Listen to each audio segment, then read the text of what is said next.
साथीहरु सबैमा good morning. आज म तपाईहरुलाई एकदम राम्रो क्वेशन सेकेन्ड पेपरको ल्याएको छु। बैठक भनेको के हो?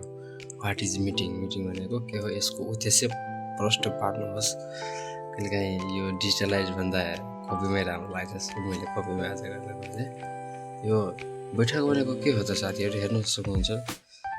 कुनै पनि महत्त्वपूर्ण विषयको अथवा विषयमा निष्कर्षमा त्यसको निष्कर्ष भनेको अन्तिम जुन वाक्य हुन्छ नि त्यसको अन्तिम पोइन्ट के हुन्छ त त्यो निष्कर्षमा पुग्नका लागि कुनै पूर्व निर्धारित मिति, त्यसको मिति पनि हुनुपर्छ, स्थान कहाँ हुन्छ त्यो पनि ठाउँको नाम र समयमा 2 या सो भन्दा बढी व्यक्तिहरू बीच गरिने अन्तर्क्रिया नै के हो त बैठक हो। यसको मतलब के भयो त कुनै पनि विषयमा एउटा कुनै राम्रै विषय छ, विकासको लागि विषय छ, त्यो विषयको लागि अब पैसा कति कहाँ बाँड्ने त्योको विषयमा कुनै स्थान, कुनै मिति र कुनै समयमा 2 या 2 भन्दा बढी व्यक्तिहरूले मिलेर गरिने अन्तर्क्रिया साझा सुलाउने के हो त बैठक हो। तपाईले यसरी डिफाइन गर्न सक्नुहुन्छ।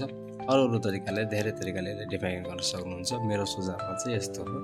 अर्को तपाईले के छ लेख्न सक्नुहुन्छ यता भनेदेखि बैठकमा एउटै समूहका फरक मानिसहरू जम्मा भएर विचार विमर्श गरिन्छ र उक्त विषयमा पुगिन्छ। भनेको अर्थ के भयो त बैठकमा नि एउटै समूहका मतलब एउटै गाउँका मान्छेहरू, एउटै वडाभित्रका मान्छेहरू बसेर नै छलफल गरिन्छ है बैठकमा। यसको उद्देश्य इङ्ग्लिसमा अब्जेक्टिभ भन्नुहुन्छ है। The is the objective of meeting. मिटिङको उद्देश्यहरू तपाईँ यसरी हेर्न सक्नुहुन्छ। समयको निष्कर्षमा पुगी यथोचित समाधान गर्नु जुन हुन्छ नि राम्रो त्यो समाधान गर्नु निष्कर्ष। त्यस्तै अर्को कार्यालयमा कार्यरत कर्मचारी तथा सरोकारवाला बीचमा आत्मीय भाव अभिवृद्धि गर्नु। यसको मतलब राम्रो भाव तपाईले अरू लेख्न सक्नुहुन्छ यो वर्डको सट्टामा।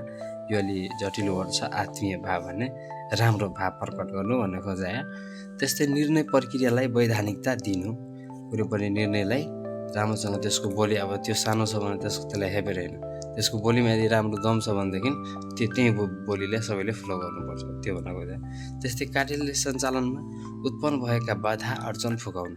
कुनै पनि बाधा त्यस्तो छ अथवा राजनीति किन नै होस् त्यसको उचित चाहिँ गरिदिनु पर्यो। यो राजनीतिक कारणले पनि हुँदैन। त्यस्तै मातहतका निकाय वा कर्मचारीलाई एकमुष्ट रूपमा निर्देशन गर्नु। द्विपक्षीय रूपमा रहेका गलत प्रक्रिया हटाई सङ्गठनको उत्पादन र उत्पादकको अभिवृद्धि लेख्न पनि सक्नुहुन्छ, अभिवृद्धि बढाउनु। त्यस्तै प्रगति प्रतिवेदन लगायतका अन्य सूचनाको पालना गर्नु। अरू तपाईँ लेख्न सक्नुहुन्छ। नर्मली 5 मार्क्समा यदि त काफी भयो, यदि लेख्दा तपाईँले यदि लेख्दा पुग्छ। अनि त्यसपछि लास्टमा निष्कर्षमा यो क्वेसन लेखिसकेपछि निष्कर्ष भनेको यसले जुन पढ्नु भने ठ्याकै त्यही माथिकै कुरा, त्यसको अन्तिम यो क्वेसनको अन्तिम के भन्न खोजेको त्यो कुरा चाहिँ मैले लेख्ने कुरा हो। बैठक सङ्गठनमा समर्पित जनशक्तिको विचार सहकार्य गर्ने र कार्यालयको कार्य सम्पादनलाई चुस्त बनाई सङ्गठनको उद्देश्य लक्ष्य प्रभावकारी ढङ्गबाट हासिल गर्ने राखिएको हुन्छ। यसको मतलब